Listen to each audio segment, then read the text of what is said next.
Welcome to the Master Passive Income Podcast, where we talk about investing in real estate rental properties with a special focus on making enough money so you can quit your job and live the dream life. And now, here is your host, Dustin Heiner.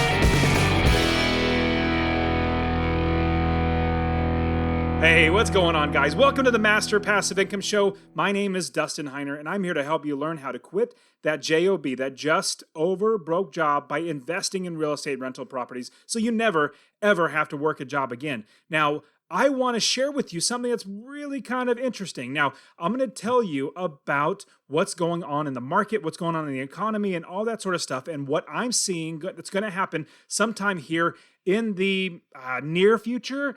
But here's the funny thing. I'm going to be telling you that there is possibly a correction or a crash coming in the market, which we'll go into all throughout this episode. But at the same time, it's really interesting to think that there's a crash coming, but you still can invest right now. The big thing that I saw back in 2008, and I'll get into all this in just a minute, but a big thing I saw in 2008 was the places that I was investing where I was paying much lower dollar amount, it wasn't hit nearly as hard as like San Francisco or anywhere in California. Even in Phoenix, Arizona, prices were crazy, crazy high. $325,000 for a house then was selling for like $150 or $140, like cut in half or more. But the places that I was buying and where my students buy, it only dropped by maybe 20 or 30%, but we still made passive income every single day. Now the prices are so much higher. We have appreciation, but we have passive income. So I'm going to share with you all about what's going on in the market, as well as watch out for the next episodes that are going to be releasing really shortly. It's basically going to be a series on all this stuff going on in the market, how you can be ready, how you can prepare yourself now to get ready for investing, and then how to invest all through the crash and all throughout everything. And I'm going to show you how to do that. Now, also, get my free real estate investing course. Text the word rental to 33777. Rental, R-E-N-T-A-L, to 33777. And I will personally send you my free real estate investing course where I'll show you how to find properties, how to build the business, how to fund or get money for the properties, how to run it automatically and make $250 or more in passive income. So text that word rental to 33777. Now, is there going to be a crash coming in not just the real estate market, but economies and the world markets in general? Well, possibly. And that's something I want to talk to you about today. Now, I have seen a big crash back in 2008. Many people lived through it, but I was actually investing through the crash in 2007, 2008. I started buying properties in 2006.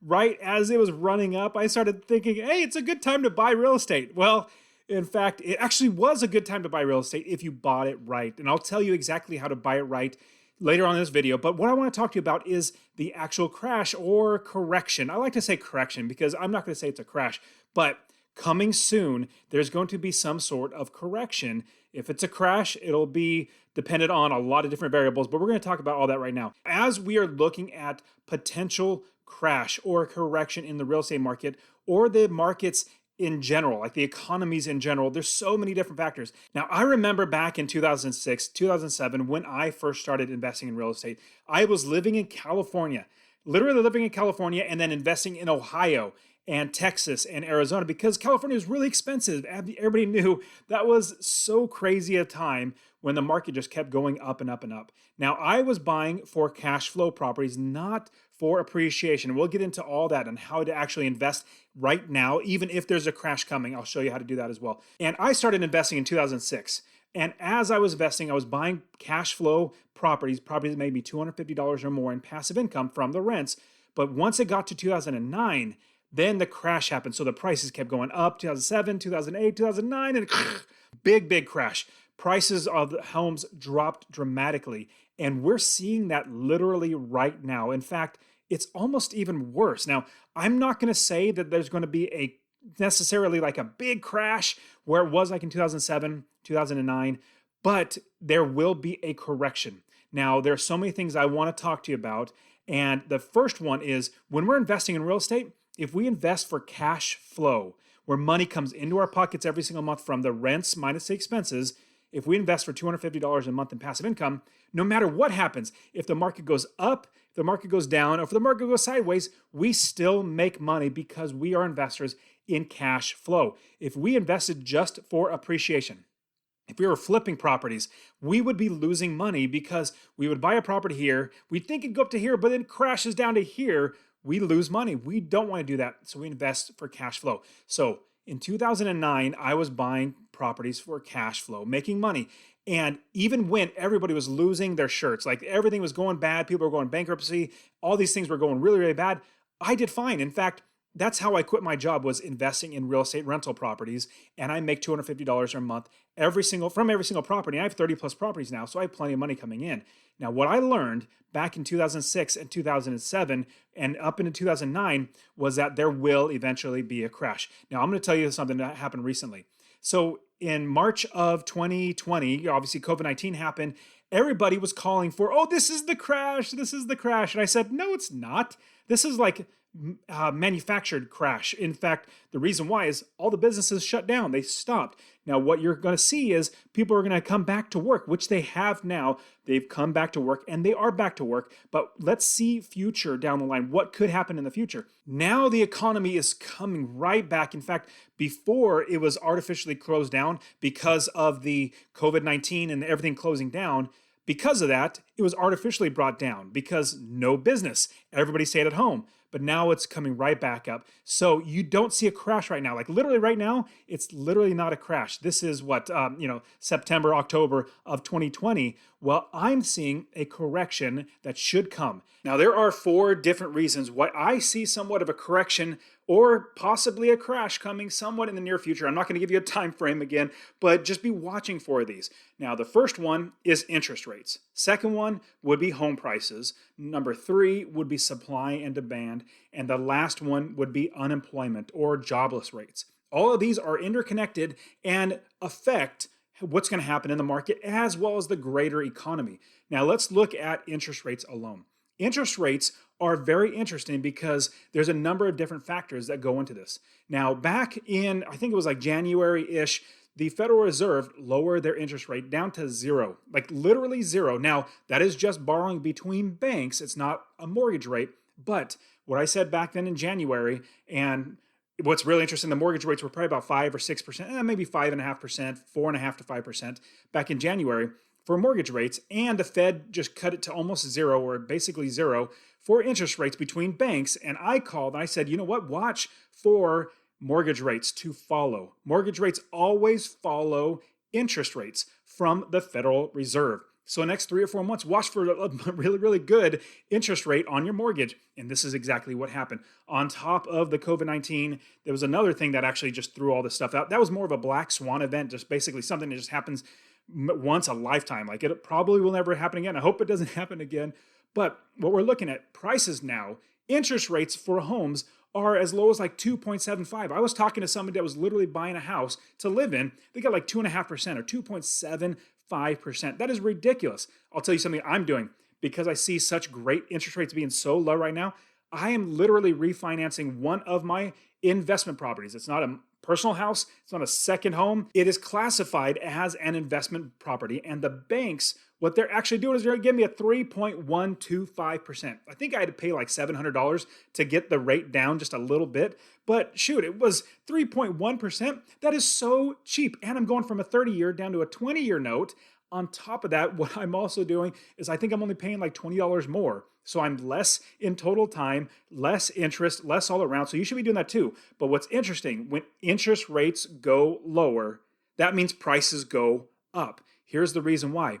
Everybody only has a certain amount of money to spend either on rent or on a mortgage payment every single month. Let's say that Joe Smith only has $1,500 a month to either pay for rent or pay for a mortgage. Well, if the interest rates are like 5.5%, 6%, the amount of money that he can borrow is much lower than when it is like 2.5%. Because when you have a now let's go up a little higher. When you have a $200,000 house, if you borrow $200,000 at 6% or even 5%, your mortgage payment is going to be closer to like $1,600 to $1,700 a month. Now, if you also had that same $200,000 loan, but you're paying 2.75, your mortgage payment is going to be like $1,100, maybe even $1,000 or less. It's going to be so much lower. So they're going to say is, man, I still have $1,500. It's only going to be $1,100. Let me find a higher house or a bigger house and a better house. or more expensive. So it goes up and then this goes up, and then it goes up because they have more money. Well, it's the same money every single month, the same $1,500. But what's interesting is that money goes so much further. So that's what happens to home prices. Now, with interest rates all being covered, let's go to number 2, your home prices. Right now, literally right now, prices are skyrocketing. I mean, it's going up so high, and it is so amazing to see. Now, in a bad way, Phoenix, right now, where I currently live in Phoenix, there's a city called Surprise. Surprise isn't the biggest city, and it's not the most well-developed city and all that sort of stuff, but houses are selling for $500,000. There's no reason, this is not Scottsdale, this is not Hollywood or whatever. I know Hollywood's a lot more, but $500,000 for a house is ridiculous. And the reason why is the same thing with the interest rates. People still have $1,500, $1,800, $2,000 to buy a house. It keeps the prices going up. So as I see prices in 2006, it was really going up. 2007, 2008, 2009, and then it crashed, and then it came down. Now, literally 12 years later from then, it's right back up to where it crashed. So it went up here, crashed down here. Then it's right back up to where it crashed, and then now it's above that even. It's like 20% above the prices of when it crashed. And in my opinion, in 10 years or 12 years, it should not be above where it was when it crashed. If it was bad when it crashed, there's no reason why it should be like that this high right now. So I'm seeing prices being so crazy high. Now, I will give you a caveat because I'm an investor.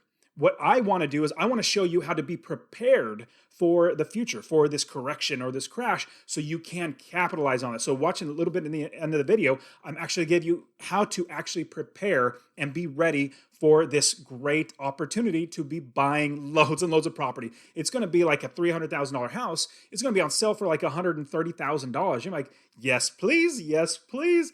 In fact, I have lots of money just sitting on the sidelines in a money market account, making me, 2 or 3% right now, which is really good. But I'd rather have it in a property, but prices are so high right now, so I'm not. Now, next up is supply and demand. With COVID-19, that was a whole nother ball wax of things going on with demand and supply. The demand died down a little bit because people were locked down, but the ones that would normally buy, they prolonged when they would actually buy because they just waited to see what's going to happen. Then also that accumulated more people that wanted to buy. Interest rates down, that's more people that wanted to buy, but the demand was high, and the supply was very low. Because of COVID-19, supply was so low because people weren't listing their properties. They think, man, why would I list my properties? Nobody's buying right now. Why would I do that?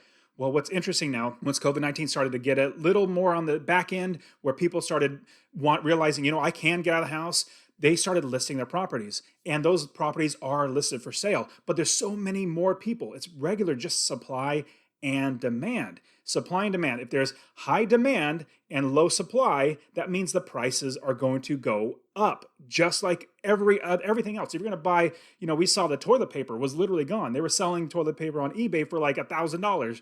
Crazy, because there's a lot of demand, very, very low supply. Same thing with houses.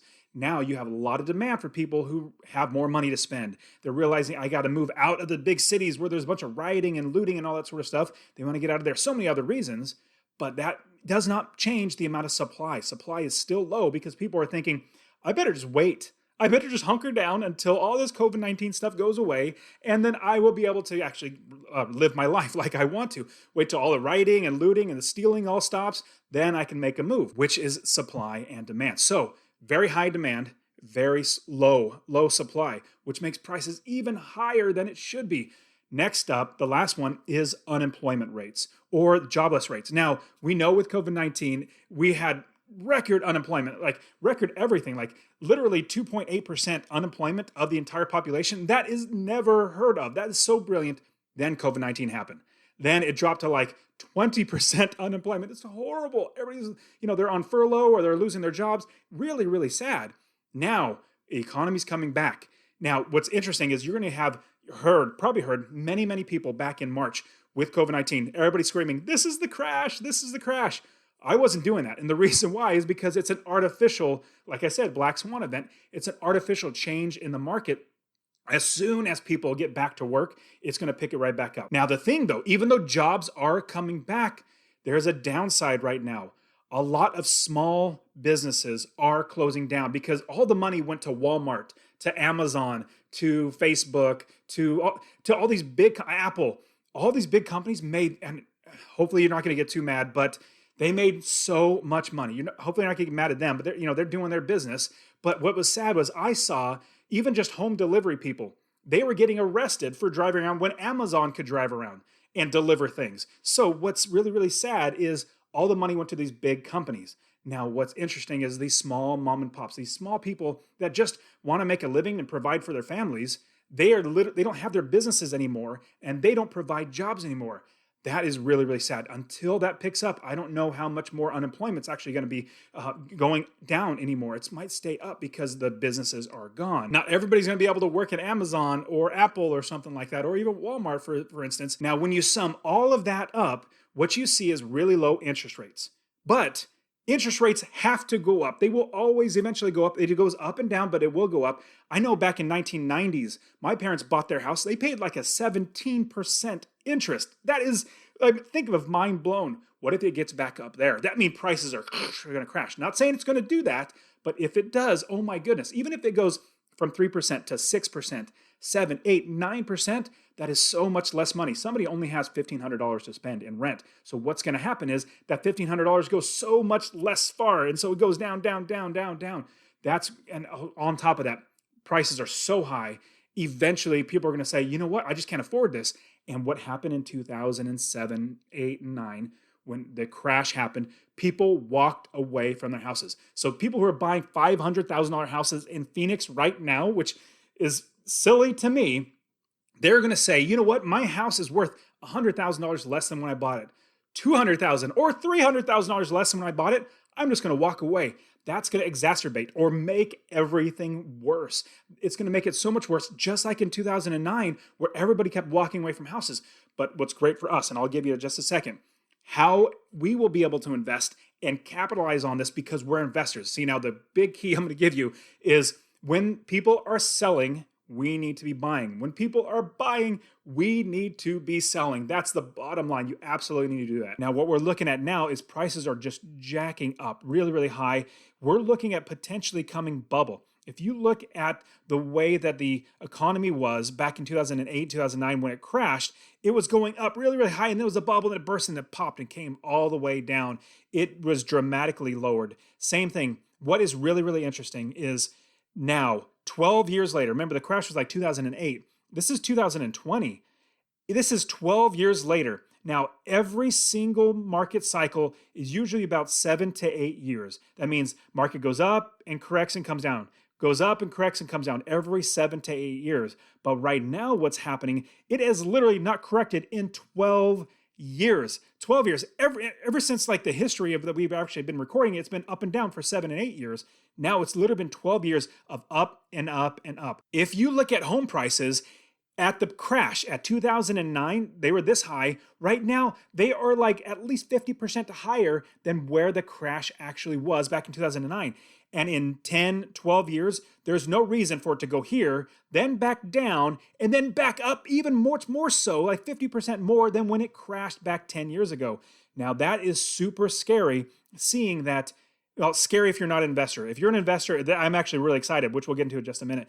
But what we're looking at is we have inventory, we have interest rates, but we also have jobless rates. Now, what's looking like right now is because of COVID-19, the jobless rates are really sky high. But at the same time, businesses are coming back to work, people are getting back to work. But at the same time, when there's a contraction in the market or in the economy, when there's a contraction, and there are elections coming up, and that is another huge thing that is really needs to be put on our radar, because the incumbent president, whoever it is, Republican, Democrat, or whatever, they always want the economy to be as good as possible. The one that's in there in office that wants to get reelected, they want to make sure that the economy is good because, hey, look at my track record. It looks really good. The one that's coming in wants to say, no, the economy's bad. Hire me or elect me and I will make the economy good. I'll make your lives better. Now, the sitting president will make sure as best as he can that interest rates stay low. So he's going to be pressuring the Federal Reserve, like whichever president, doesn't matter who it is, which side it is, they're always going to be pressuring the Federal Reserve to lower the interest rate so the economy stays high. The new one, the one that wants to come in, wants the economy to go low. So what's going to happen is the economy is going to stay high. And this will almost be 13 years of constant up, up, up. When it's been up and down for 7 or 8 years, every 7 to 8 years there's a contraction. Well, this is almost double that. This is 13 years of up, up, up. If you look at a graph or look at the chart, it's actually really, really so high there's going to be a bubble, it's going to crash. Another thing is jobless rates. Now, jobs are coming back, but at the same time, it's projected that there are going to be like 20 million jobs lost in the next year or 2 years. With that, that's less money in the market. That's really concerning for us as investors. But at the same time, if there is a correction, us as investors will do very well. And I'll show you how to actually do that when you're investing. Now, you guys are awesome. I really appreciate you guys being here. And remember that in the next episodes or the next shows that I release, the next coming weeks, I'm going to be walking you through how to actually get ready now for investing in the future, and then how to invest now, during, and after all this crash that's going to be happening. So make sure you're getting to the next episodes and listen to all my investor coaching as well. You guys are awesome. I'll see you guys the next time. See ya.